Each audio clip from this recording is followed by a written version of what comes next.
And when I discovered that fact, of course I was sick. I was mentally and physically sick. I thought that I'm going to explode one day during the briefing at the ambassador's office. I would stand up and say something that we are basically a bunch of murderers. That's what we are. It has nothing to do with friendship and understanding between the nation and blah, blah, blah. We are murderers. We behave as a bunch of thugs in a country which is hospitable to us, a country which with ancient traditions.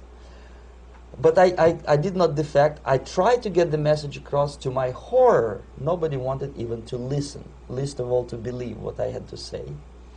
And I tried all kinds of tricks. I would leak information through letters or lost documents or something like that. And still I got no message. The message was not published, even in the conservative mass media of India. The immediate impulse to defect was Bangladesh crisis, which was described by American correspondents as Islamic grassroots revolution, which is absolute baloney. There was nothing to do with Islam, and there was no grassroots revolution. Actually, there are no grassroots revolutions, period. Any revolution is a byproduct of a highly organized group of conscientious and professional organizers, but it has nothing to do with grassroots. In Bangladesh, it was nothing with grassroots. Most of the Awami League party members, Awami League means People's Party, were trained in Moscow in the high party school. Most of the Mukti Fauj leaders, Mukti Fauj in Bengali means People's Army, same as SWAPO and all kind of liberation armies all over the world, the same bunch of useful idiots. They were trained at Lumumba University and various centers of the KGB in Simferopol, in Crimea, and in Tashkent.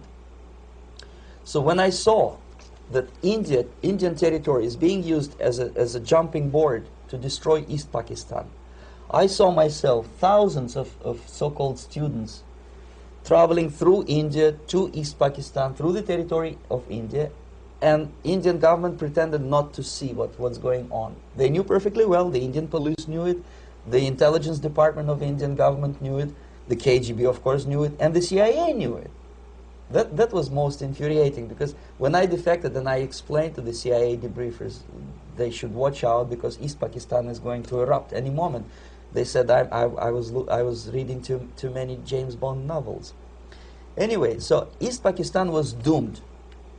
One of my colleagues in the Soviet consulate in Calcutta, when he was dead drunk, he ventured into the basement to relieve himself, and he found big boxes which said printed matter to Dhaka University. Dhaka is the capital of East Pakistan. And since he was drunk and curious, he opened one of the boxes and he discovered not printed matter. He discovered Kalashnikov guns and ammunition in there. Anyway, it's a long story. When I saw the preparations for the invasion into East Pakistan, obviously I wanted to defect immediately. The only thing I couldn't at that time make up my mind when and where and how. One of the reasons, of course, you see, I was in love with India. I mentioned that before. I spoke the languages, I socialized with people, and I understood that I had to act fast unless I want this beautiful country to be permanently and irreparably damaged by our presence. One of the reasons not to defect was, as you can see, I was living in relative affluence. Who the hell in the normal mind would defect and do what? To be abused by your media, to be called McCarthyist and fascist and paranoid, or to drive a taxi in New York City? What for? What the hell for should I defect? To be abused by Americans, to be insulted in exchange for my effort to bring the truthful information about impending danger of subversion. As you can see, I was living in quite a comfortable conditions next to swimming pool, where Indians were not allowed, by the way. I was highly paid expert in propaganda. I had my family. I was respected by my nation. My career was cloudless. The third reason, how to defect with the family. To defect with the baby and the wife would be virtual suicide, because according to law, that hypocritical law which I quoted before, the Indian police will have to hand me over back to the KGB, and that will be the end of my defection and probably my life. Again, I cannot smuggle my wife because she was not quite sure what I was doing.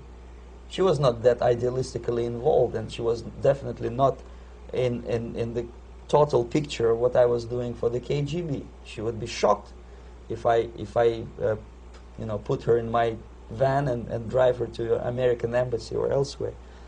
That would be a greatest danger. So again, I had to defect in such a way that my defection would look as simple disappearance. And there were many cases like that when the Soviet agents simply disappeared, either killed in action or, thanks to their curiosity and their close contacts with radicals, some of them were killed by the Marxists, by the way. It happened in many African countries when the Soviet KGB were killed by Africans themselves. Not because they hated Marxism-Leninism, but because they were simply trigger-happy bunch of unruly characters. If you give them a machine gun, they will shoot. And some of the Soviets obviously were not careful enough to protect themselves, and they got into embarrassing situations when they were shot at the crossfire between factions of so-called liberation movements. Anyway, so I decided, as I said, to study the counterculture. I decided this probably would be the best way to disappear. I socialized with characters like this. On the left, you see, is a barefoot American hippie. It took me quite a long time to study exactly what they were doing and how to mix with them. But eventually I did it. Most of Indian newspapers carried my picture and promise of 2,000 rupees for information about my whereabouts.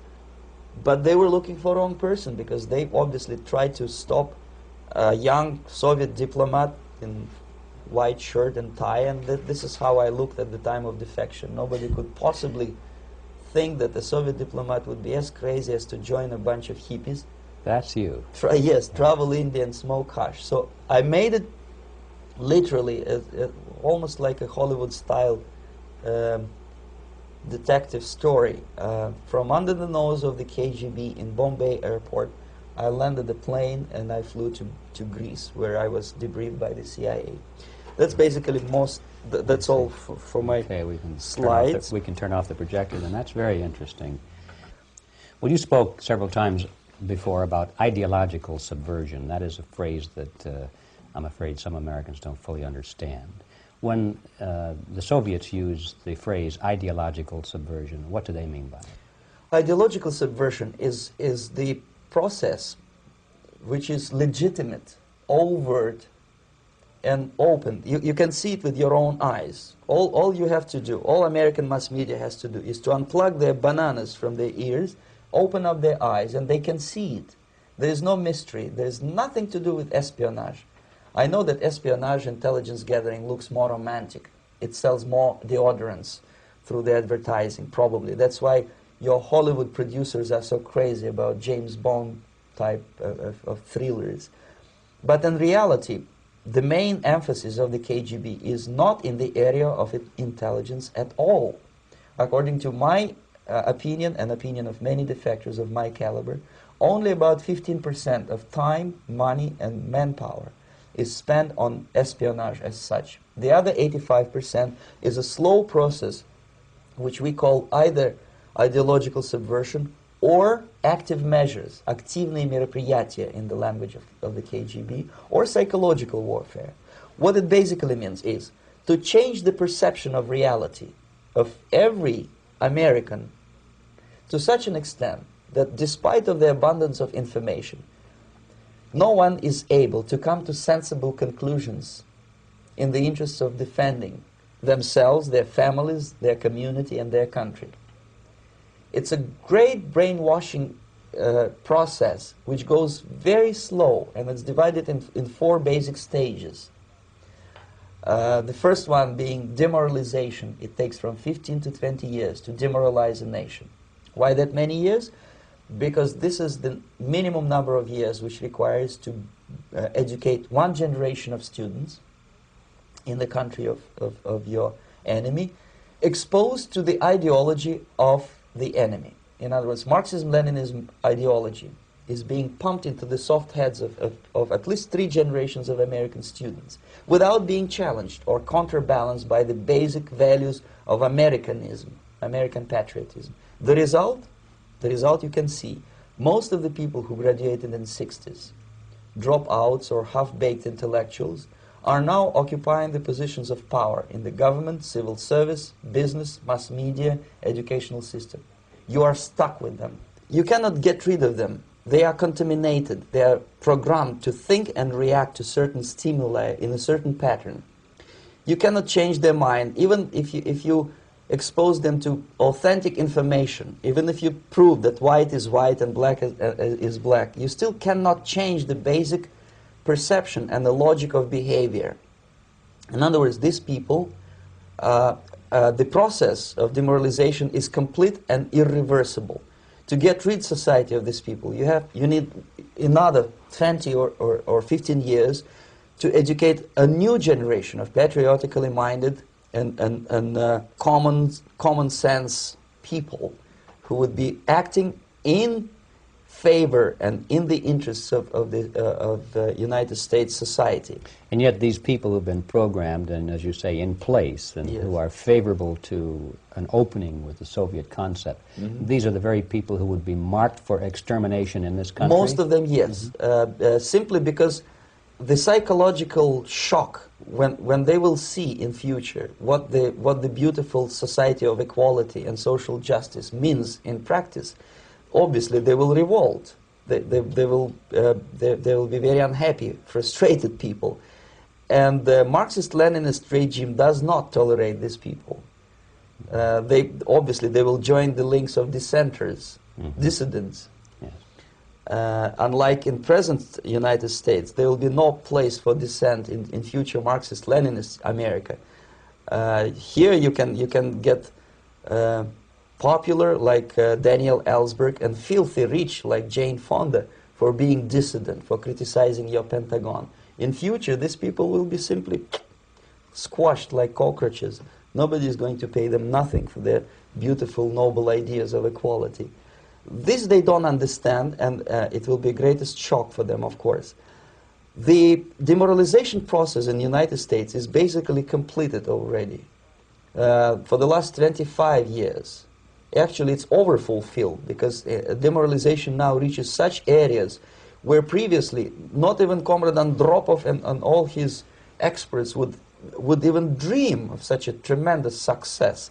Most of it is done by Americans to Americans, thanks to lack of moral standards. As I mentioned before, exposure to true information does not matter anymore. A person who was demoralized is unable to assess true information. The facts tell nothing to him. Even if I shower him with information, with authentic proof, with documents, with pictures, even if I take him by force to the Soviet Union and show him concentration camp, he will refuse to believe it until he is going to receive a kick in his fat bottom.